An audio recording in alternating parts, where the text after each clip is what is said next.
Okay, so if you want to be able to do a full unassisted bodyweight pull-up, this video will be for you.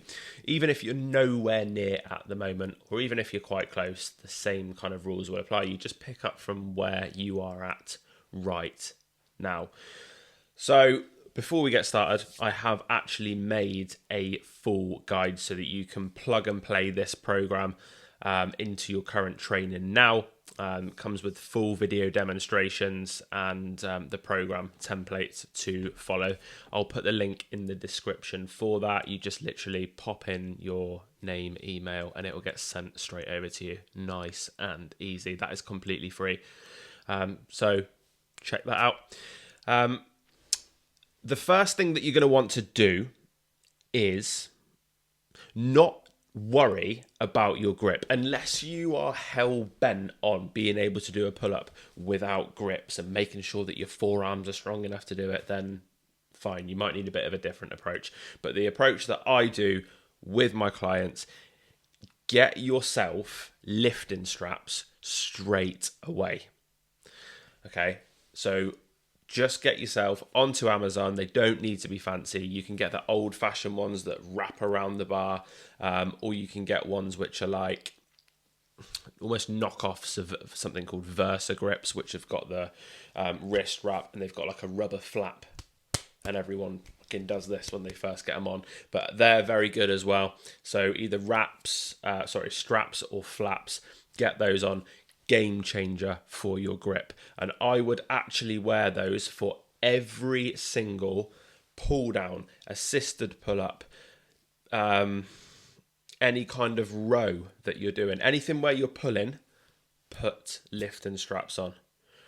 That way you can take your lats, so your upper back, to complete failure without your grip interfering. Because if you're to do a set of assisted pull-ups, you might be able to only get 8 reps if you're not wearing lifting straps. You might be able to get like 14, 15. That's the difference. I've seen it so many times with clients that I'm training. So get yourself some lifting straps and wear them. Put them in your gym bag. Never forget them. Never go to the gym without lifting straps, honestly. So what you want to first do, if your gym has got one, get yourself on the assisted pull-up machine. You're going to want to practice pull-ups or do some sort of pull-up training, these exercises, ideally 3 times a week. So in your program, there needs to be assisted pull-ups, either on the machine or using a band. So you tie that around either your knee or your foot. So that needs to go in. Another vertical pull needs to go in, so a pull down, like lat pull down machine, and then add it in again. So you need 3 vertical pulls a week. You could either do a different grip, so a parallel grip where your palms are facing each other, a parallel grip pull down, or you could do a parallel grip assisted pull up or a chin up where your palms are facing backwards. So you're hitting that movement pattern where you're pulling down 3 times a week, but with different grips. So it's going to challenge slightly different muscles in your upper back. Okay. That needs to be an absolute staple. If you are relatively strong at assisted pull-ups and you're near the top of the stack so that you're only using some help to get you up, that's when you can go for something called negative pull-ups. This is where you don't use any assistance at all. You just get yourself up to the top of a pull-up using your own body weight. So you jump up, okay, or you use something by your sides. If you're on an assisted pull-up machine, usually they've got the steps either side. Tiptoe up onto that, get yourself to the top, and as slowly as you can, lower yourself down until full extension at the bottom. Again, pop yourself up to the top, jump up, lower yourself down. What I would do is 2 to 3 sets of 5 or 6 reps of that as slowly as you can. The reps will speed up each rep that you do. Once you can do 2 to 3 sets of 6, and that is pretty controlled, then you're going to get a dipping belt, a pull-up belt, so like the belt with the chain on. Do 2 sets, 5 to 6 reps with 5 kilos. Once you're confident doing that, then you're going to go to 10 kilos, then 15, then 20. So you go up in those increments. Once you can get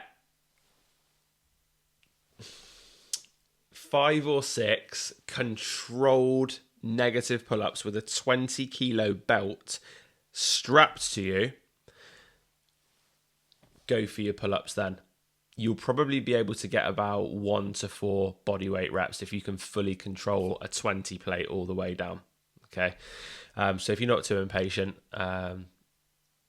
wait until then, or you can always try beforehand. So there are a few other things that you'll need to do within your program to get you there.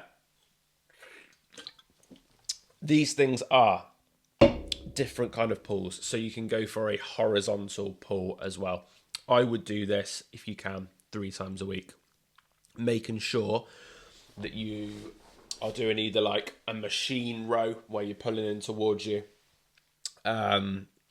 dumbbell rows, barbell bent over rows. A very underrated one is something called a inverted row, where you hang off of either a Smith machine or a squat rack with the barbell there, set the bar at about chest height, and you pull yourself up so your chest kind of hits the bar. Very, very rarely do you see people do this in the gym. Very rarely do you see women do this in the gym. But it gets you used to keeping your core tight and lifting your own body weight. As you're getting used to lifting your own body weight for a pull-up. So you'll need to do that. That's a good one to add in. Again, all of this is in the description. I'll show you exactly what to do in the how to get your first pull-up guide. So check that out. You'll want to make sure that you've got in some accessory movements as well. So with a pull-up, the main muscles that are worked is your upper back. So you've got your lats, your rhomboids, which is the middle of your back, and then your traps at the top. And secondary muscle group as well is your biceps, and that goes for any pulling movements. So you want to make sure a couple of times a week you're doing some form of bicep curl. There's loads of different ways you can do bicep curls, but make sure that you're not neglecting that. Then shrugs are a really, really good one. So some heavy dumbbells or a barbell, nice and simple, keep your arms straight, and you just shrug.